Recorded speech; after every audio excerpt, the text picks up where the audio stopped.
किसी की हत्या करने के बाद शव को टुकड़ों में काट देना और फिर उसे फ्रिज में छुपा देना मानो आज ट्रेंड सा बन गया है।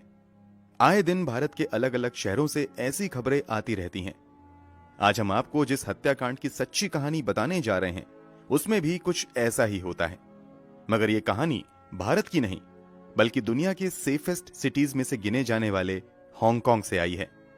यहां तो क्रूरता की हदों को पार करते हुए एक अरबपति लड़की की हत्या करने के बाद न सिर्फ शव को टुकड़ों में काटा गया बल्कि शव को पकाकर सूप भी बनाया गया, और जिसने इस पूरी घटना को अंजाम दिया वो यकीन से परे था। हम 2023 में ही अंजाम दी गई हांगकांग की मशहूर मॉडल एबी चोय मर्डर केस की बात कर रहे हैं। तो आखिर एबी चोय मर्डर केस की पूरी कहानी क्या है, इस हत्याकांड को क्यों अंजाम दिया गया था और इन सब के पीछे किसका हाथ था, जानने के लिए वीडियो में आखिर तक बने रहिए। यकीन मानिए, जब आप इस घटना को अंजाम देने वाले अपराधियों तथा हत्या की वजह के बारे में सुनेंगे तो शॉक्ड रह जाएंगे। तो वीडियो में अंत तक बने रहिए। मगर उससे पहले अगर आपने अब तक चैनल क्राइम की कहानी को सब्सक्राइब नहीं किया है तो जल्दी से चैनल सब्सक्राइब कर बेल आइकन दबा लें। तो चलिए कहानी शुरू करते हैं। जैसा कि वीडियो की शुरुआत में हमने बताया, ये दिल दहला देने वाली हत्याकांड की पूरी कहानी हांगकांग के मशहूर फैशन मॉडल एबी चोय की है। एबी चोय का जन्म 11 जुलाई 1994 को हांगकांग के बेहद ही रईस परिवार में हुआ था। एबी चोय के पिता हांगकांग के जाने माने कंस्ट्रक्शन बिजनेसमैन हैं।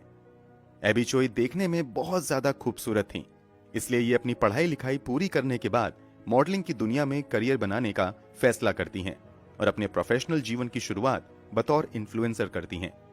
बहुत कम समय में ही बतौर इन्फ्लुएंसर अपनी पहचान बनाने के बाद ये प्रोफेशनल तरीके से मॉडलिंग के क्षेत्र में उतर जाती हैं और कई मशहूर मैगजीन के लिए काम करने लगती हैं। इन्हीं सब के बीच जब एबी चोय की उम्र महज 18 साल थी, तभी इनकी मुलाकात 2012 में एलेक्स वोंग नाम के एक लड़के से होती है। एक तरफ एबी चोय एक अरबपति घराने की बेटी थी तो लड़का एक सामान्य से मिडिल क्लास फैमिली का था।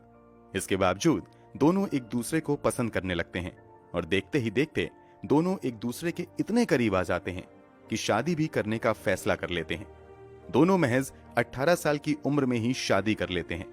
शादी के बाद इन दोनों की जिंदगी अच्छे तरीके से आगे बढ़ती रहती है। बीतते समय के साथ एबी चोय और एलेक्स वोंग दो बच्चों के माता पिता भी बनते हैं। अमूमन शादी और मां बनने के बाद लड़कियां मॉडलिंग की दुनिया से दूर होने लगती हैं, मगर एबी चोय अपनी मेहनत के बल पर मॉडलिंग की दुनिया में और ज्यादा चमकने लगती हैं।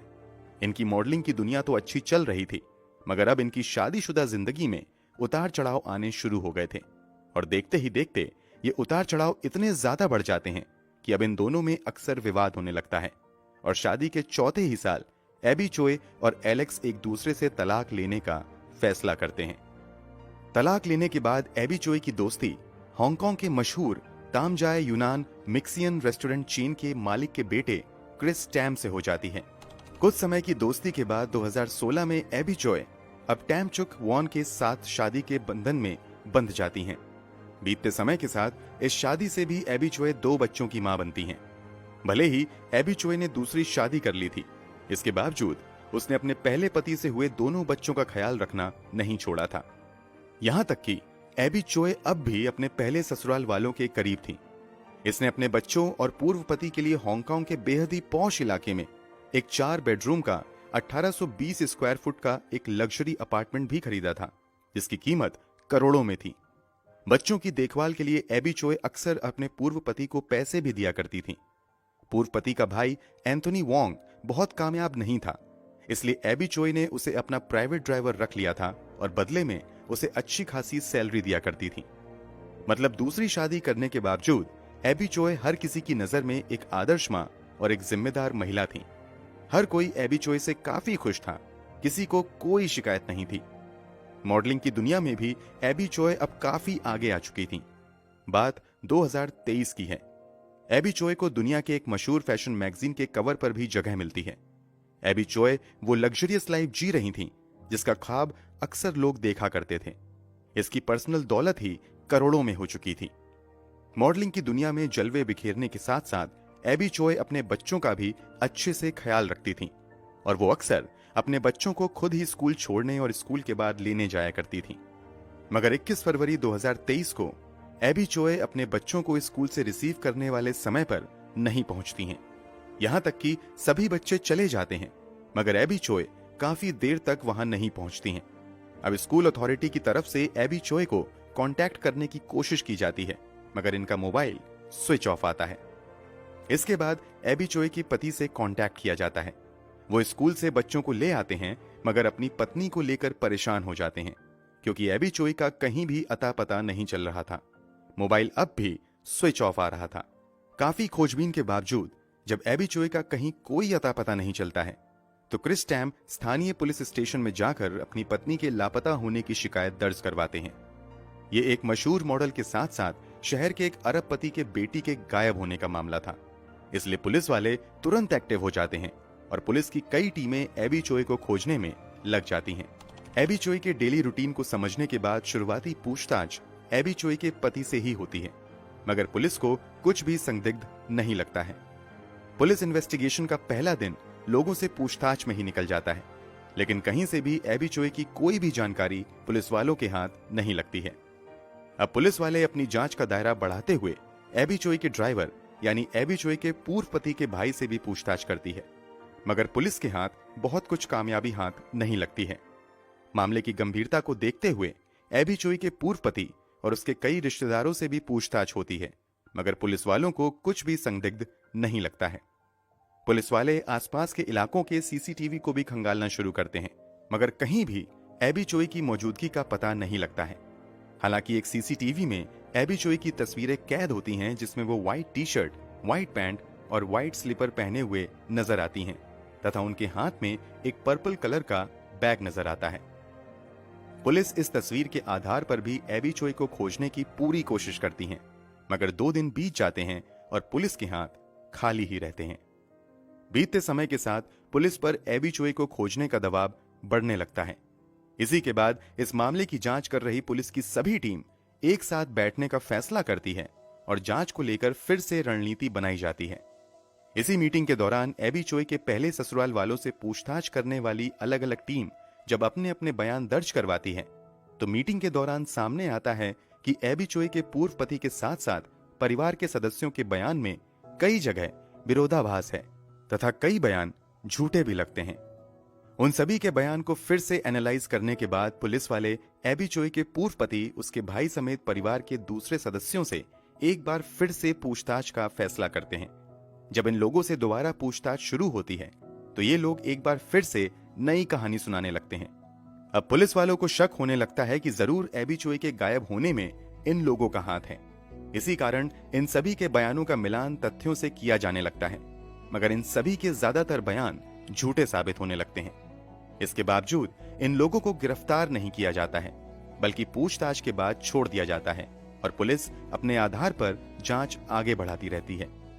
जांच के दौरान सामने आता है कि एबी चोए के पूर्व पति समेत परिवार के दूसरे सदस्यों को पिछले कुछ दिनों से पास के एक बेहद ही पिछड़े गांव की तरफ आते जाते देखा गया है। इस इंफॉर्मेशन के बाद पुलिस वाले उसी गांव का पता लगाते हुए उस घर में पहुंच जाती है जहां ये लोग पिछले कुछ दिनों से लगातार आ जा रहे थे। जब पुलिस वाले इस घर में आते हैं तो वो सभी हैरान रह जाते हैं, क्योंकि दावा किया गया था कि यहां कई दिनों से लोग रह रहे हैं, मगर घर की हालत ऐसी थी कि देखने से ही लग रहा था कि यहां लंबे समय से कोई नहीं रह रहा है, क्योंकि हर ओर धूल जमी हुई थी और घर के अंदर की हालत बहुत ज्यादा बदतर थी। पुलिस वालों के दिमाग में एक सवाल खटकता है कि जब घर की हालत इतनी बुरी है और देखने से लग रहा है कि यहां कोई रह भी नहीं रहा है, तो आखिर वो लोग यहां पिछले कई दिनों से आ क्यों रहे हैं? इसी सवाल का जवाब ढूंढने के लिए पुलिस वाले घर की तलाशी लेना शुरू करते हैं। पुलिस वाले जब तलाशी लेते हुए एक कमरे में जाते हैं तो वो शॉक्ड रह जाते हैं। उन्हें कमरे में एक बड़ा सा मीट ग्राइंडर, एक इलेक्ट्रिक आरी, 2 बड़े बड़े चॉपर, एक बड़ी सी हथौड़ी, फेस शील्ड और काले रंग का रेनकोट नजर आता है। देखकर ऐसा लग रहा था कि यह घर नहीं बल्कि बूचड़खाना है। अभी पुलिस वाले इन सभी चीजों के मिलने के रहस्य को समझने में लगे ही हुए थे कि पास में ही पुलिस वाले को एक छोटा सा पर्पल कलर का हैंड बैग नजर आता है। ये वही हैंड बैग था जो बैग एबी चोए के गायब होने वाले दिन सीसीटीवी में कैद हुए फोटो में एबी चोए अपने साथ लिए हुए नजर आई थी। घर के अंदर एबी चोए के बैग की मौजूदगी अनहोनी की ओर इशारा कर रही थी। पुलिस वाले आगे तलाशी लेते हुए किचन तक जाते हैं तो उन्हें एक बड़ा सा सूप पॉट भी नजर आता है जो पूरी तरीके से भरा हुआ था। आगे तलाशी के दौरान जब पुलिस वाले कमरे में मौजूद बड़े से फ्रिज को खोलते हैं तो फ्रिज के अंदर का नजारा देखकर हर कोई सन्न रह जाता है। फ्रिज में इंसानी पैर के टुकड़े रखे हुए थे। इसके अलावा शरीर के कई अंगों को काटकर फ्रिज के अंदर रखा गया था। पुलिस वाले अब सारा माजरा समझ जाते हैं। इन सभी चीजों को जब्त करते हुए तुरंत जांच के लिए भेज दिया जाता है और पुलिस की कई टीमें एबी चोई के पूर्व पति तथा उसके परिवार के सदस्यों की तलाश में लग जाते हैं। पुलिस के लिए अब तक देर हो चुकी थी क्योंकि पूछताछ के बाद पुलिस ने उन सभी को छोड़ दिया था और मौका मिलते ही उनमें से ज्यादातर लोग लापता हो गए थे। इसलिए पुलिस वाले तत्परता दिखाते हुए उन लोगों की खबर देने वाले को इनाम देने की घोषणा कर देते हैं। पुलिस की कई टीम ताबड़तोड़ छापेमारी शुरू कर देती है और कुछ ही दिनों के अंदर एबी चोई के पूर्व पति समेत उसके परिवार के एक के बाद एक कुल 7 लोगों को गिरफ्तार कर लिया जाता है। गिरफ्तार होने वाले लोगों में एबी चोई के पूर्व पति के अलावा पूर्व पति के माता पिता, भाई तथा उनके कुछ करीबी दोस्त शामिल थे। इन सभी ने मिलकर हत्या की साजिश रची थी। पुलिस ने इस स्टेज पर पहुंचकर केस को कितनी गंभीरता से लिया था इसका अंदाजा आप इस बात से लगा सकते हैं कि एक एक सस्पेक्ट को पकड़ने के लिए पुलिस ने हर सस्पेक्ट के पीछे 100 पुलिस वालों को छोड़ दिया था। जब एबी चोई के पूर्व पति को गिरफ्तार किया जाता है तो उसके पास से लगभग 50 लाख रुपए कैश, लगभग 4 करोड़ रुपए वैल्यू के दर्जनों लग्जरियस घड़ी बरामद किए जाते हैं। ये सभी घड़ियां एबी चोई की थीं, जो एलेक्स ने हत्या करने के बाद चुराई थीं। इन सभी की गिरफ्तारी के बाद पूछताछ का सिलसिला शुरू होता है और पुलिस हत्या के असल कारणों को समझने की कोशिश करती है। पहले तो ये लोग एबी चोई की हत्या से इनकार करते हैं, मगर आगे जो खुलासा होता है वो हिला देने वाला होता है। पूछताछ में किए गए खुलासे के मुताबिक एबी चोई ने 2019 में अपनी पहली शादी से हुए दोनों बच्चों की देखभाल के लिए अपने पूर्व पति को 4 बेडरूम वाला एक लग्जरियस अपार्टमेंट खरीद कर दिया था। टैक्स बचाने के लिए एबी चोई ने ये अपार्टमेंट अपने पूर्व ससुर वोंग काउ के नाम पर खरीदा था। एबी चोई के दोनों बच्चों के साथ पूर्व पति का पूरा परिवार यहां खुशी खुशी रहता था। सब कुछ अच्छा चल रहा था, मगर 2023 की शुरुआत में एबी चोई अपने इस लग्जरियस अपार्टमेंट को बेचने का फैसला करती हैं। इस लग्जरियस अपार्टमेंट को बेचकर अब एबी चोई एक दूसरा और थोड़ा सस्ता घर खरीदकर इन लोगों को देना चाहती थी। इस फ्लैट की मौजूदा कीमत भारतीय रुपए में बात करें तो लगभग 70 करोड़ रुपए के आसपास थी। तुरंत ही एबी चोई के पूर्व पति समेत उसके परिवार वाले एबी चोई के इस डिसीजन का विरोध करना शुरू कर देते हैं। चूंकि टैक्स बचाने के लिए एबी चोई ने वो फ्लैट अपने पूर्व ससुर के नाम पर खरीदा था, इसलिए वो अब फ्लैट बेचने के कागजों पर दस्तखत करने से भी इनकार कर देते हैं। मगर हांगकांग में एक कानून है कि अगर कोई व्यक्ति साबित कर दे कि प्रॉपर्टी खरीदते समय पैसा उसने दिया है तो फिर इस बात से फर्क नहीं पड़ता कि प्रॉपर्टी किसके नाम पर है। पैसा देने वाला अपनी मर्जी से प्रॉपर्टी को बेच सकता है। इसी के बाद अब चोई कानूनी सलाह लेने के बाद फ्लैट को बेचने के पेपर बनवाना शुरू कर देती हैं और इस फ्लैट की डील को फाइनल करने में लग जाती हैं। इससे परेशान होकर एबी चोई के पूर्व पति समेत उसके परिवार वाले मिलकर खौफनाक साजिश रचते हैं और तय किया जाता है कि एबी चोई इस फ्लैट को बेचे उससे पहले ही उसका काम तमाम कर दिया जाए। इसी साजिश के तहत जब एबी चोई को लेकर उसका ड्राइवर बच्चों को पिक करने स्कूल की तरफ निकलता है तो रास्ते में वो एक सुरंग के पास गाड़ी रोक देता है। गाड़ी रुकते ही उसमें एबी चोई का पूर्व पति आकर बैठता है। पूछे जाने पर कहता है कि मुझे बस थोड़ी ही दूर जाना है। ये सुनकर एबी चोई उसे गाड़ी में बैठने की इजाजत दे देती हैं। गाड़ी में बैठने के बाद आगे एग्जैक्टली क्या हुआ इस बारे में अब तक पुलिस की ओर से कोई खुलासा नहीं किया गया है, मगर मीडिया रिपोर्ट्स के मुताबिक गाड़ी में बैठने के बाद ही ड्राइवर और एबी चोई के पूर्व पति मिलकर एबी चोई की हत्या कर देते हैं और फिर उसके शव को लेकर कुछ ही दिन पहले किराए पर लिए गए गांव वाले घर में जाते हैं। यहाँ आरी, छुरी तथा दूसरे हथियारों से एबी चोई के शव को टुकड़ों में काटा जाता है और ग्राइंडर में पीसकर बड़े से बर्तन में डालकर कुछ हिस्सों का सूप बनाया जाता है, जबकि बाकी बचे हिस्सों को फ्रिज में डाल दिया जाता है। ये लोग शव के टुकड़ों को छोटा छोटा करके सूप बनाते रहते हैं। इन लोगों का प्लान था कि इसी तरह शव के टुकड़े करते हुए एबी चोई का नामो निशान मिटा दिया जाएगा, मगर पुलिस की बड़ी सक्रियता के बीच इन लोगों को अपना प्लान बदलना पड़ता है और सभी आरोपी पुलिस की पकड़ मजबूत होता देख बचने की कोशिश में लग जाते हैं। मगर पुलिस की सक्रियता के आगे हर किसी की चालाकी फीकी पड़ जाती है। सब के सब पकड़े जाते हैं। जब पुलिस ने घर के अंदर सूप पॉट को देखा था तो पुलिस वालों को लगा था कि शायद लोगों ने अपने खाने के लिए इसमें सूप बनाया है। मगर आगे की फॉरेंसिक जांच में खुलासा होता है कि बर्तन में जो सूप था वो असल में एबी चोई की मांस से बनाया गया है। फिलहाल पुलिस सभी आरोपियों पर हत्या की धाराओं के तहत मामला दर्ज करके आरोपियों को जेल भेज चुकी है और बहुत जल्द इस मामले का ट्रायल भी कोर्ट में शुरू होने वाला है।